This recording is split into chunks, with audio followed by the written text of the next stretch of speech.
Want to know what a furry and Pac-Man have in common? No, not that kind of furry.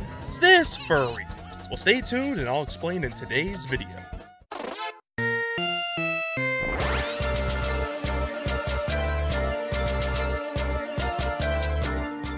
So, Pac-Man Museum Plus just came out on all platforms, and with it we have 14 classic games, all playable on one cartridge. While there are some questionable choices in this collection, such as having the Japanese versions of games rather than the English versions, or the erasure of Miss Pac-Man, all in all, it's a solid collection that rivals the likes of Sonic Origins. Where's the physical copy, Sega? With the modern release of classic games comes a lot of newcomers who have never played the classics, such as the arcade version of Arrangement, Super Pac-Man, Pac-Motos, or Championship Edition, the last game made by the father of Pac-Man, Toru Iwatani himself. However, a lot of people will get to discover such classics like Pac-Land, and a game I've never played until now, Pac-in-Time. Pac-in-Time is a weird game to say the least. Growing up I would see it but never really cared to play it as there was no modern port of the game and it just never caught my attention. But now that I had Museum Plus, I had no excuse to play it. Bruh. Okay, scratch that. I had to play it if I wanted to get the good content. Thanks, Namco.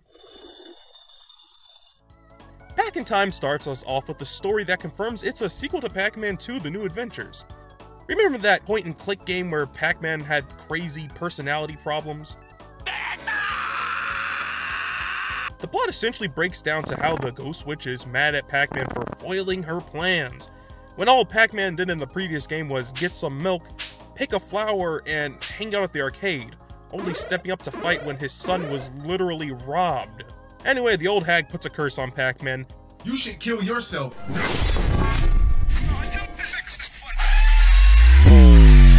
The game looks nice, and the music is phenomenal for a SNES game. Like, it's almost on Pluck levels of good.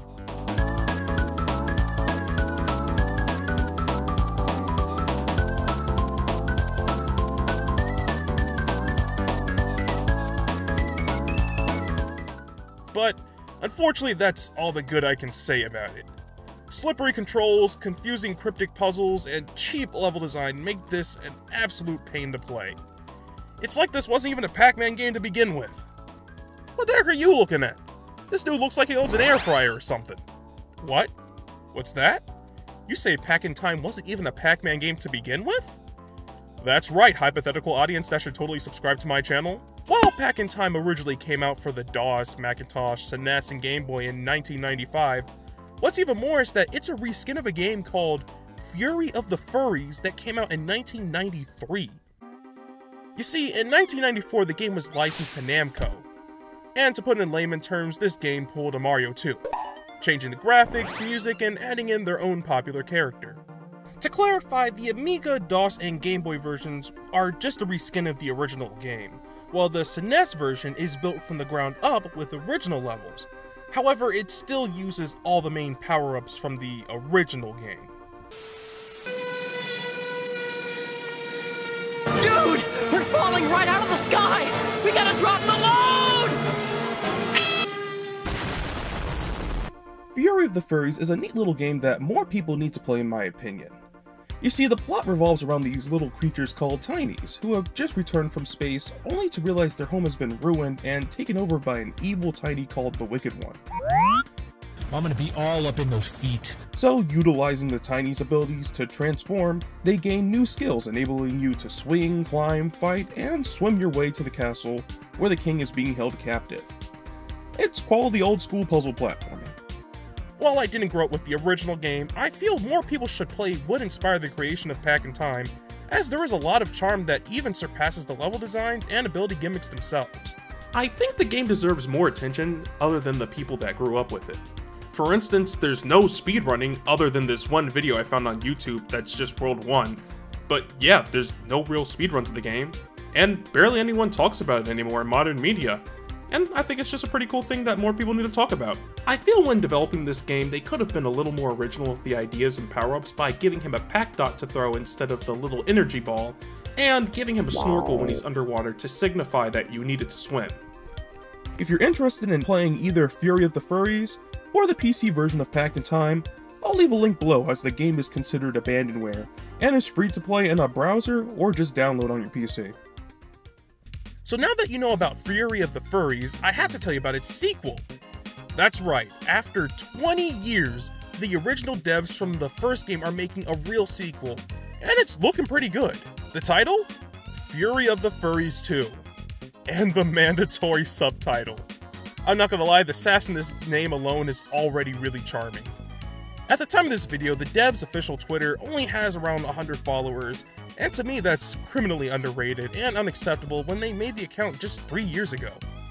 They already posted a trailer, and while I know numbers don't mean everything, they need more attention.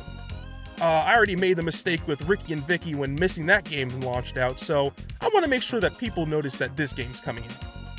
Also, what is it with the French bringing back old dormant games from like over 20 years ago? I'm looking at you, Windjammers too. Not complaining, but just pretty cool. One thing I also want to point out that a lot of YouTubers don't cover is that Fury of the Furries was getting a sequel as a 3D platformer. Now, I found this on the website over here, but there's actually a lot of cool concept art, and again, this game doesn't take itself seriously, and it's just cool to see what could have been. I really like the more serious, goofy art style they were going with, and I know that sounds like an oxymoron, but look at these images and it honestly looks pretty promising.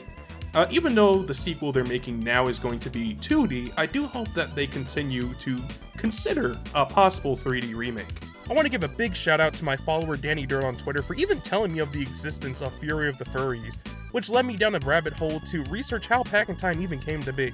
I'd also like to thank the channel It's a Pixel Thing for making a video explaining the history and origins of Fury of the Furries.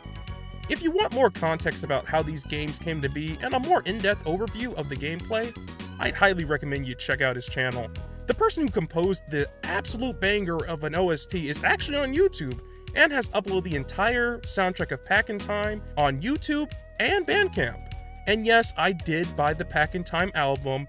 I'm a real fan, gotta show my support. And lastly, a big thanks to Diamond Longplace for being the first and only person online to upload a full playthrough of this game, so I could see the ending for myself without checking myself into a mental asylum. Links to everyone will be in the description.